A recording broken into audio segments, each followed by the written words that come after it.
Dear ladies and gentlemen, fellow deplorables, another time access to a camera, and so I want to use it. Let's see. I want to give you some updates, specifically also about updates about the Gladio issue. The red notice has been used and abused in my case specifically a lot, and I have not yet figured out who introduced it, because who is responsible to put it on Interpol. The red notice is introduced by member governments, by member states. It would be in my case with highest probability Germany, of course, and it would explain different issues as well, the red notice, and issues that show that it has been used for a very long time, maybe even short time after my entry into West Germany, is very high probable. So many problems there make sense when it is about red notice. No? And the different times I have been informed by others that I have a red notice in different countries from different people, trustworthy people, on different locations and different times, and seems to be true. So this has given the embassies of Germany also the power to influence my situation. This happened in different situations, not only in Brazil. So before I have traveled to India for a longer time again, although India I know well as well, I've been there many times for longer times. One of the countries I know a bit better than others, because I'm interested in it, and I have been a wandering yogi there as well. But it's before of this, I had a trip to China. In China, I've had this kind of supervision as well, and the argumentation with the red point made some specifically corrupt people in China willing to go after me. The declaration as enemy of the state didn't make sense for me so much. I criticize, but I do not criticize. I have not criticized so much that I should be considered an enemy of the state in China. I have been considered an enemy of the state in China different times, and leading to problems, leading to together with the red notice, to problems to be accepted in my trainings. No? So even the unofficial abbot of the Shaolin monastery I have met has ordered to accept me as a student. It was considered to have been going along with plenty of problems. No? Also, let's start with China and the red point, probably. China, yeah. So I have been in China. I've met there in the Futian Temple, in the Southern Shaolin Temple, reconstructed mainly by Taiwanese people. There are two different branches of the Shaolin: the Southern Shaolin and the Northern Shaolin. And so I've been there in the reconstructed temple of the Southern Shaolin. Asked there I've been there asking around, trying to make some contacts, and coincidentally I've met the unofficial abbot of the Southern Shaolin Temple and the unofficial abbot of the Northern Shaolin Temple. Why is the unofficial? Because the line of the abbots of the Shaolin Temple have been broken with the fifth abbot, Hui Neng, who was then the founder, who was considered the fifth abbot of the Shaolin generation, but not accepted by the majority of the Northern Shaolin tradition, or was the only Shaolin tradition. So he went to the south, founded the Southern Shaolin Temple, and became the founder of the Southern Shaolin tradition. And so then it was considered officially by the Northern Shaolin that the abbot line has been interrupted, has been more or less first time interrupted. And later on in the Cultural Revolution, it went so far that the Cultural Revolution tried to destroy the Shaolin. Few monks survived, kept on with the tradition. Others were put into concentration camps. and or killed. There was a strike against the Shaolin tradition, against old traditions. And so one of the leading Shaolin who survived and kept the tradition alive was later on considered as the unofficial abbot. No? Unofficial because he was not really named an abbot, but he was a high-ranking hero of the Shaolin tradition. Hero is the highest level in the Shaolin tradition, and the training way, somebody who knows all the aspects to learn, and has learned that in the way of Qigong, in the way of praying, in the way of language, in the way of culture, in the way of theory, in the way of behavior, and in behavior sometimes is underestimated, no? And in the way of martial arts. No? All martial arts style within the Shaolin he should handle and know. So this guy, the unofficial Shaolin abbot, I've met in the Southern Shaolin Temple together with the unofficial abbot of the Southern Shaolin Temple, the rebuilt Southern Shaolin Temple. And so it was an interesting talk with him, small talk with him, and he sent me to the Northern Shaolin Temple to become a hero within 3 years. I think he overestimated my abilities a little bit. I would never think that I could become a hero within 3 years. There are people who are able to do it. I myself wouldn't consider it, and I still do not consider this ability. But it was a serious offer, and the view that I'm really interested in it. He pushed for it to his main student, De Yan, who was his chief instructor of Kung Fu in this time and last student of this abbot, official abbot. But but he warned me also. The abbot warned me about De Yan because he may cooperate with the state and maybe kind of spy, losing the tradition and the pure martial arts instead of enlightenment.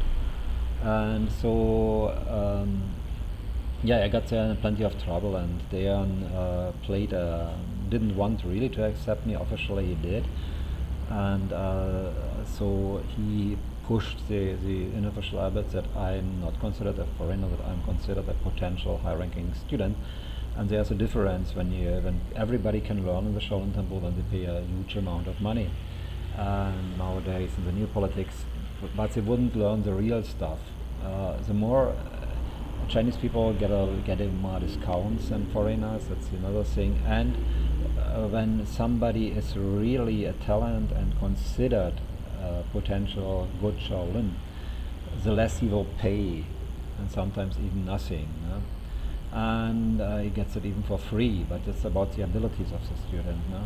And so I was then considered to pay $1,000 for 3 years training with food, with all the clothes, with all the necessary weapons included. And I mean, this is a very low amount for 3 years, accommodation, food and training, ladies and gentlemen. This is a real budget price, and I've waited for the money transfer, and the money has been sent back regularly. It has arrived to my account and has been sent back. Has arrived, has been sent back. I noticed them again, they sent it again. It was sent back without my permission. And so there was a game inside of it, and Dejan didn't want to train me before the arrival of the money. He didn't want to train me, but he trained Chancellor, the German president, the German prime minister or president, like in the United States function, is then Chancellor in Germany. And Schröder was a Chancellor, and interestingly at the same time Dejan accepted 2 bodyguards as students, probably for a very high payment, and so I'm not really sure about Dejan. No? He every talk to me, and he doesn't want to remember me. In the first talk he was very friendly, but after the death of the unofficial abbot he doesn't want to know me anymore. And but I didn't trust him neither anymore. Okay, and so I was considered an enemy of the state, and a general Tai Chi master who was supposed to train me, couldn't train me because I'm an enemy of the state, because he would lose his position when he trains enemies of the state. No? And this push to claim me enemy of the state came from Germany mainly. And the embassy was involved, and they played the same game like now. No? So they mentioned me as something dangerous, and they could do it because of the red notice they have approached. The red notice can be applied by every member country. It's supposed that they may give a reason for it. Yeah?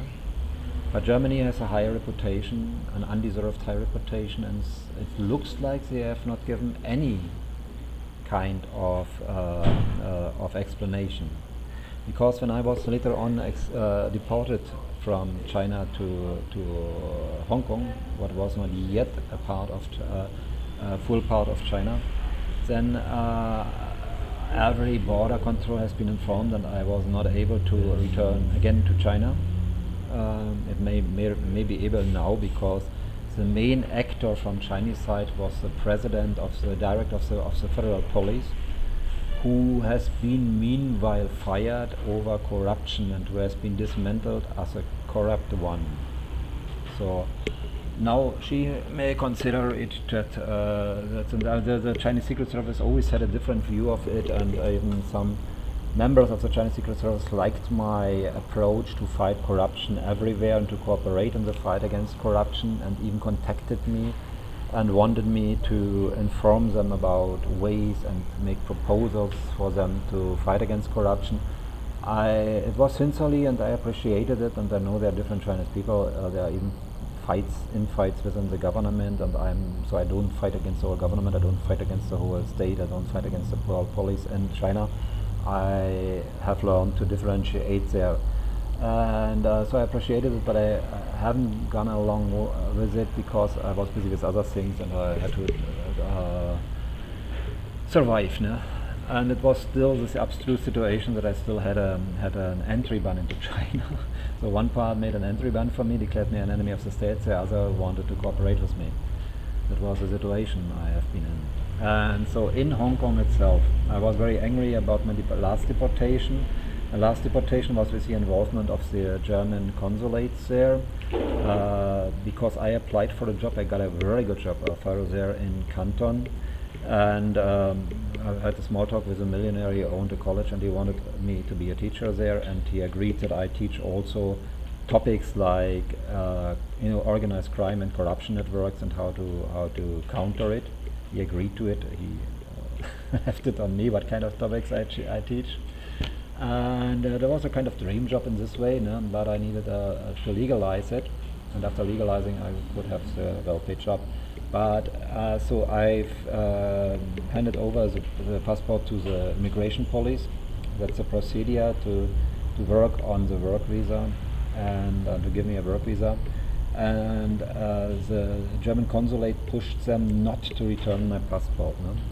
Passports are property of the country they're issued in. No?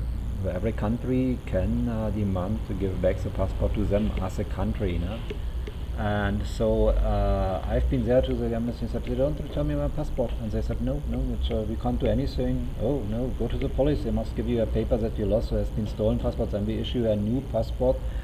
So they didn't want to issue me a new passport. They rejected it, and they probably have also interfered that I don't get the passport. They were responsible for it, my own consulate. And a member of Gladio had a small talk with me at this time. It was he's claimed to be Mr. Dormeyer, but every secret service has a tradition when they have high-profile agents, then they have access to different passports. These passports are not really fake passports. They are from the country really issued in the real printing machine, and they are real official passports, but with fake names, with fake data on demand of the Secret Service.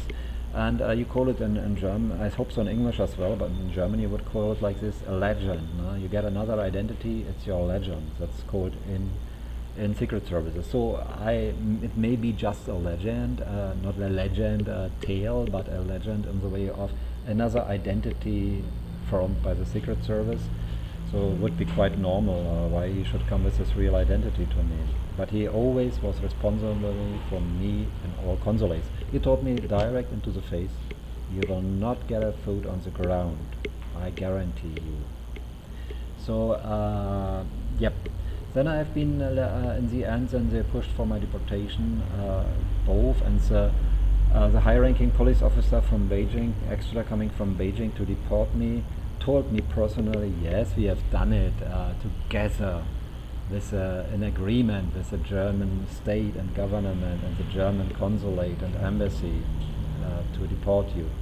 So I've been I played a little bit of joke with them because I was not officially a prisoner. I had no handcuffs, something like this. He was just next to me, and so there was a pretty Chinese young lady next to me, asked me, "Oh, who you are?" And so I introduced myself, then a little bit without telling her the whole story, because the police officer was sitting next to me, and introduced him as my bodyguard. He didn't intervene, and he had not really the mood to correct and to say that's the truth. No? No, well, so I've been then in Hong Kong.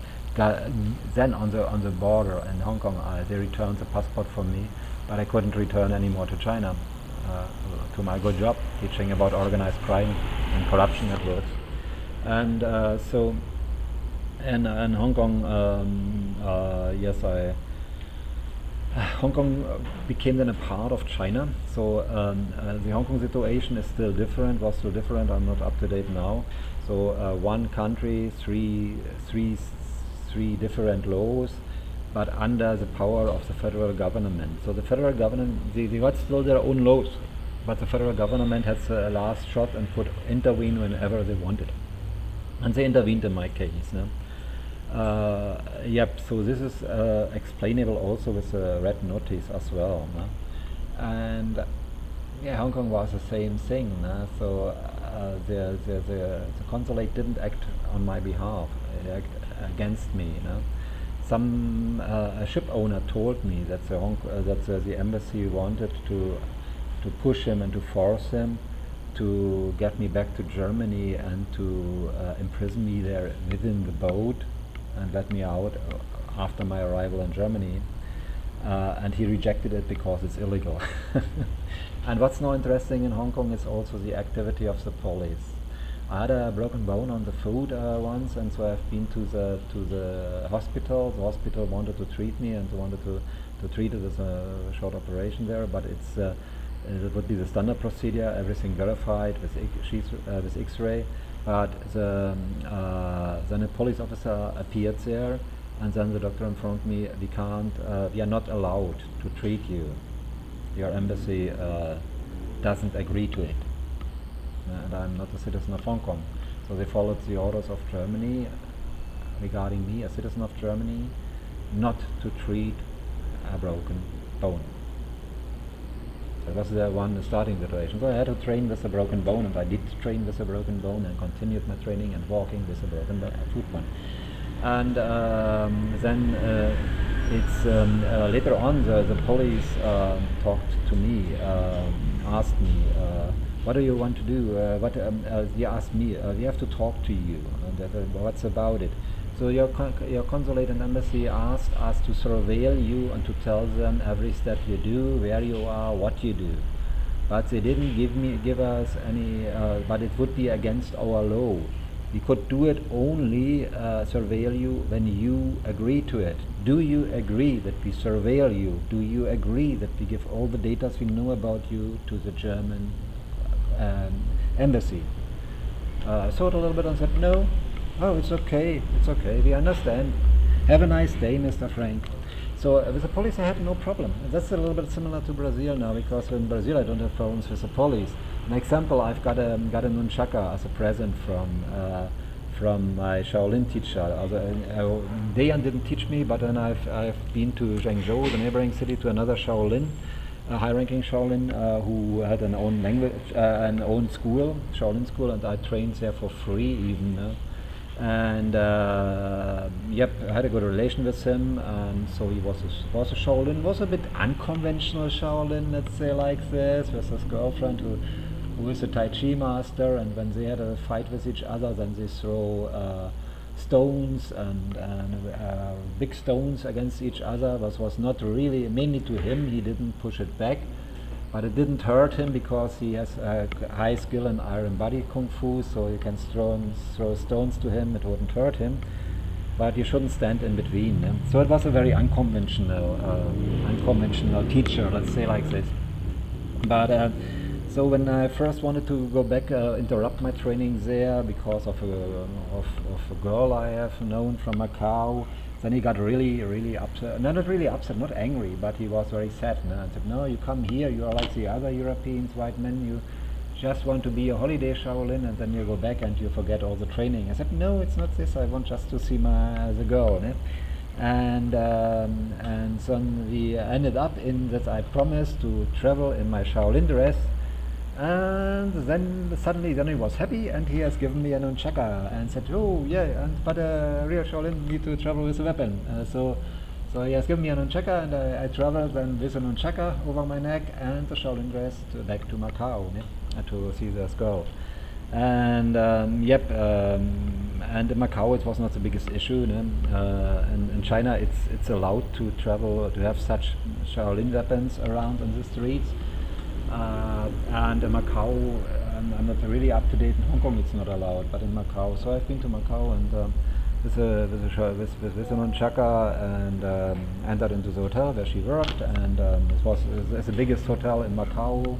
This Boa Hotel. There's a big casino, the biggest casino I think in all this area, in neighboring countries, but also controlled by a triad. No? And the triad was a bit angry seeing me there entering with Shaolin dress and with a nunchaka. But okay, they remained calm, let's say like this. But they didn't look very friendly seeing me entering with a nunchaka in their hotel. But okay, it's their problem, not mine. In the end, although it started like this, and that's why I've been then over Hong Kong. I traveled back to continue the Shaolin training, and then being deported finally. I have been different times in China, and so I returned with the nunchaka and with the Shaolin dress once also to Hong Kong. And the Shaolin dress is not a problem, obviously not, but Hong Kong has a strict anti-weapon law, and including nunchakas are not allowed to carry on the streets. No? But the police has known my background. I had an official Shaolin student passport. You get a sign of identity as a Shaolin student. You can travel cheaper in the train, etc. And so it's the other way around. They valued me because I'm interested in parts of the Chinese culture, and I was allowed to carry a nunchaka in the street. So I was the only one carrying a nunchaka in the street of Hong Kong.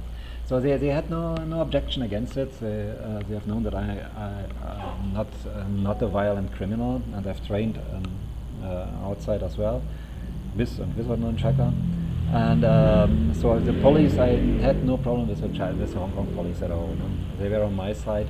But the thing that they informed me about it, they are strict law and order.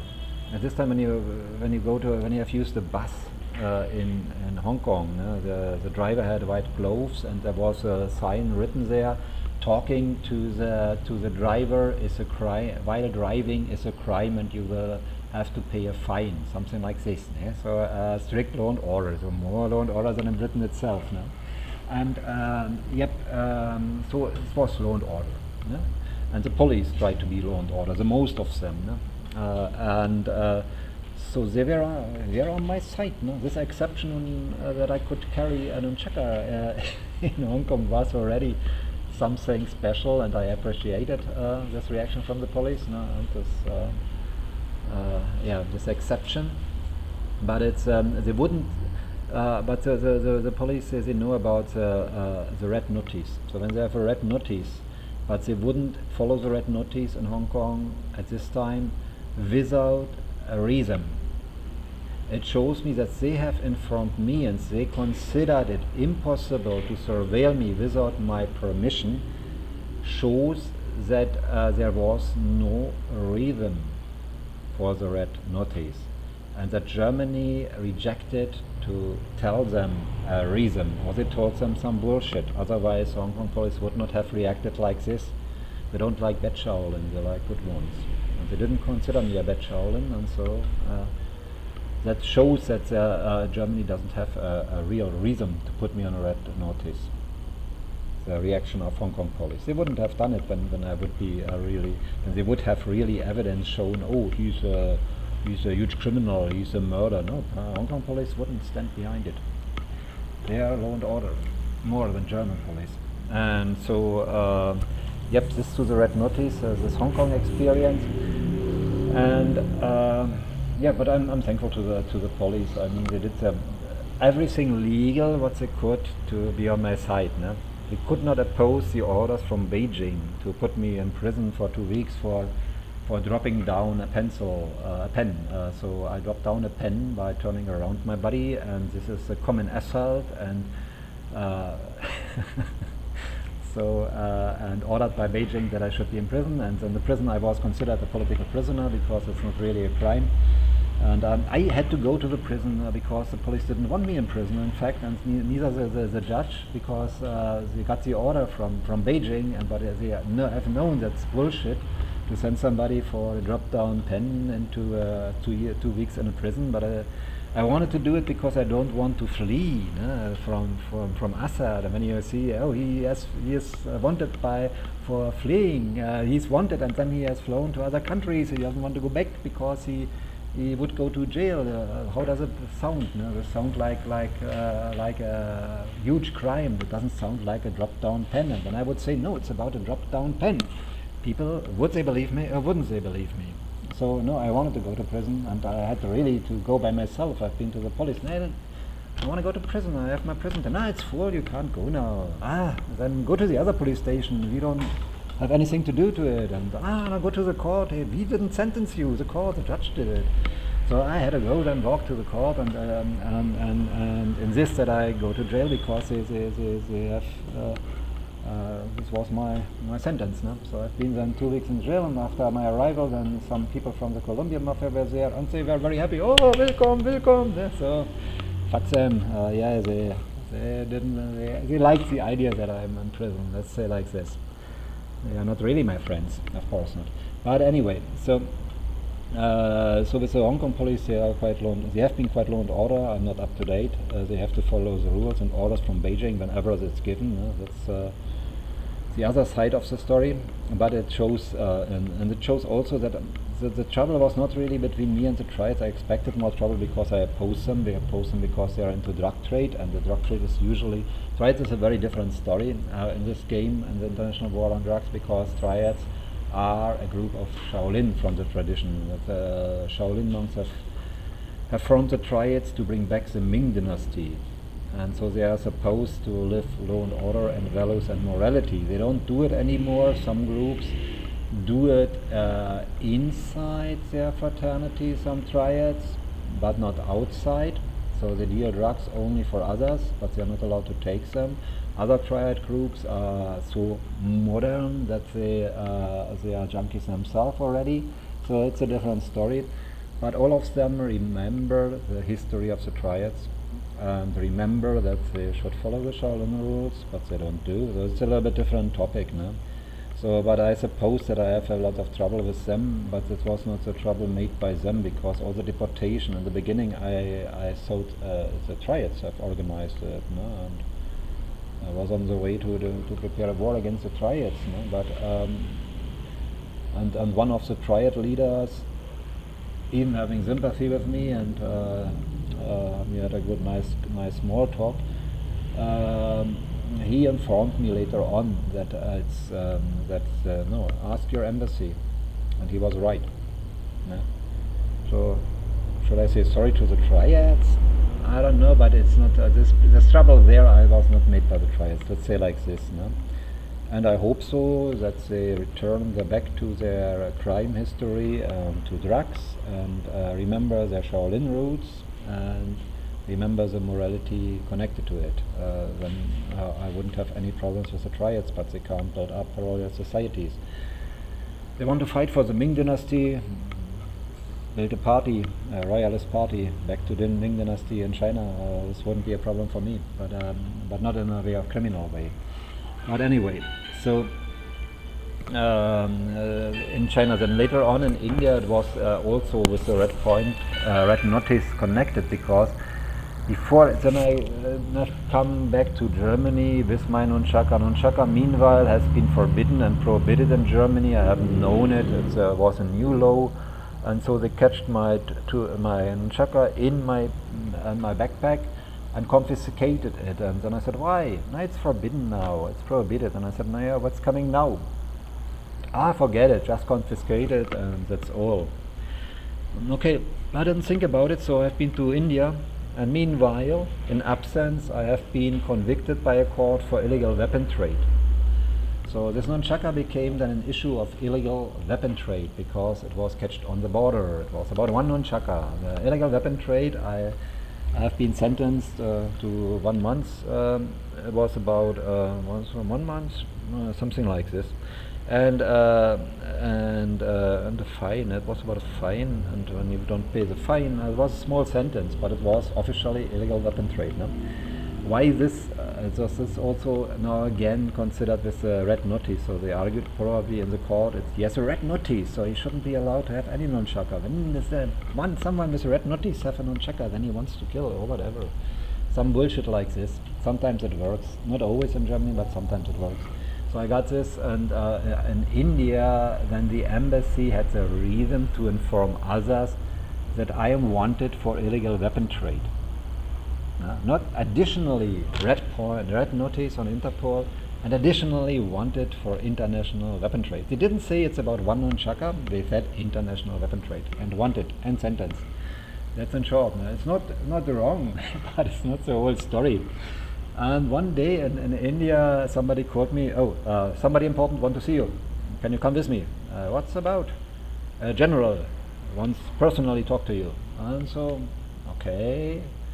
So I have been, it was not an arrest, something like this. It was friendly, but in a military voice. No? Not, could you please? No, but it is not, but it was not an arrest neither. So I've been there in the office of the general. And then the general looked at me, not as an enemy, not for arrest, and then he said, I need weapons. Okay, you're a military officer, you need weapons. I think everybody knows why I should know it, no? And so then he needed more weapons and he wanted me to get weapons. No? So I said, no, I'm not. I don't have anything to do with weapon trades. But if you want, I can get you some nunchakas. How many nunchakas do you want? But he didn't want nunchakas, no. And so but he was a clever guy. He watched me very carefully and my reactions, and I think he was a quite intelligent one. Somehow I like him because he could figure out that I'm not a weapon dealer. Said, no guy, yeah, you're not a weapon dealer. Okay, you can go. So this I appreciate because I appreciate clever people. So he knows people, he knows how to read the body, this general, and maybe it was a trap and he thought I'm really a weapon dealer. Maybe he was a weapon dealer. I don't know. I'm not really interested now in investigating this. I like him personally because he he's an intelligent guy. And so, but it is explainable with a red notice. So somebody with a red notice wanted for international weapon trade and not yet being catched, and so it's would be the first thought would be, yeah, he can organize weapons, no? So yeah, but they don't want my nunchaka, whatever. Why not an army with nunchakas? I don't understand this. Much cheaper, budget army. You need budget armies. Every country has a lot of debts. No? Nunchakas are much cheaper and very efficient, close combat fighting. Okay, but this can be explained as explainable with a red notice. So there are some happenings but can be explained with it. No? It goes in different ways. Of course, it is probably done to molest me and so that I can't get a feet on the ground, that I don't get a job. Or then people come, do you know how dangerous he is? He's watched by Interpol. So this is probably the reason. The good side of it is that I'm supposed to be watched internationally. Every step you do, every step you take, I will be watching you or something like this. So So, but this is sometimes also a kind of protection, no? In case law and order officers are involved. So the federal police in Brazil probably knows about my red notice as well, but they have watched me so much that they are not my enemies, that they are more on my side than my enemies, because by watching me, they know me much better as the German police does, no? Because their leaders have known it's bullshit and they have not watched me so intensely because of this. Yep, so this is a little bit background of the red notice I wanted to talk about.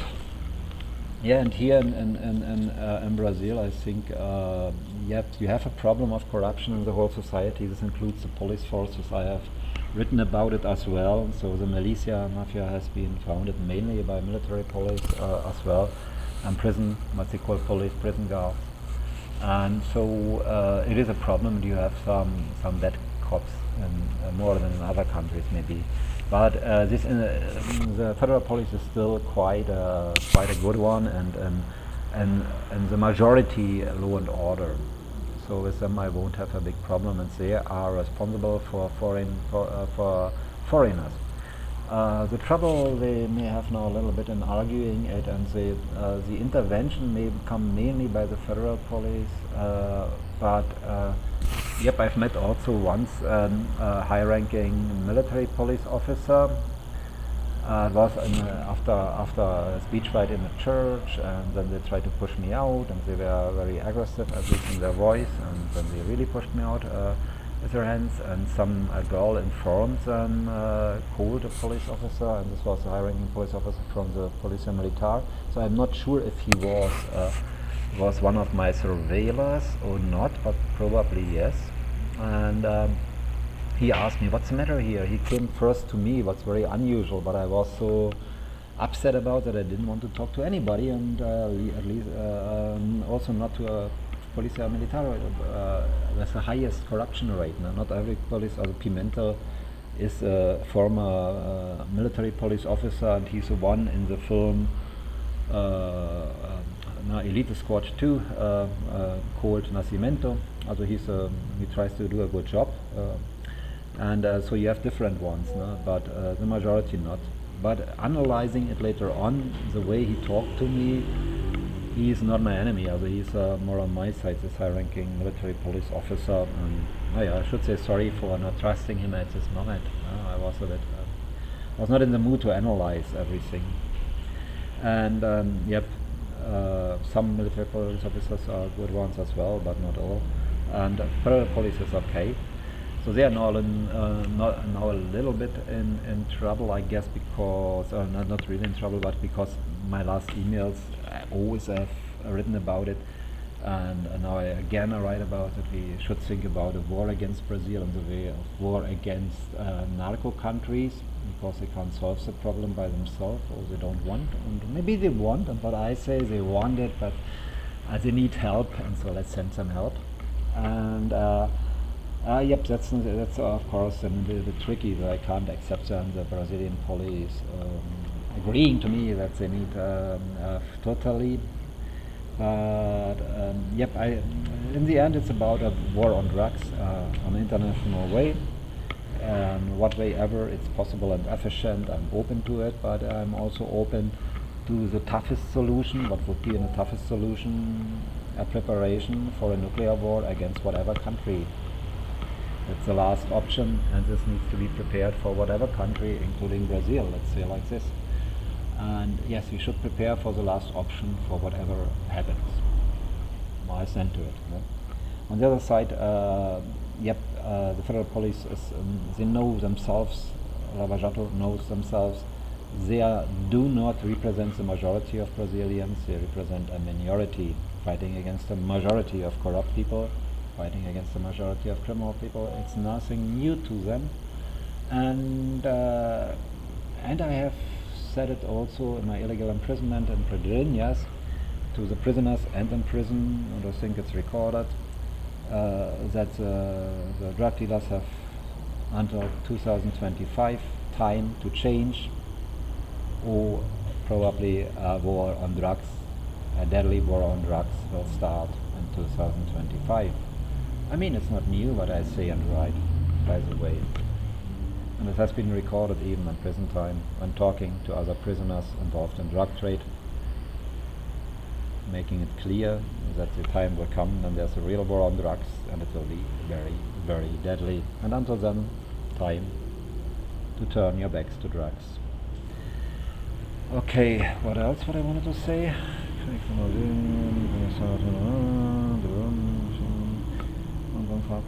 And that's the most thing I wanted to say. That's already a long story. So may the logic be with you. See you.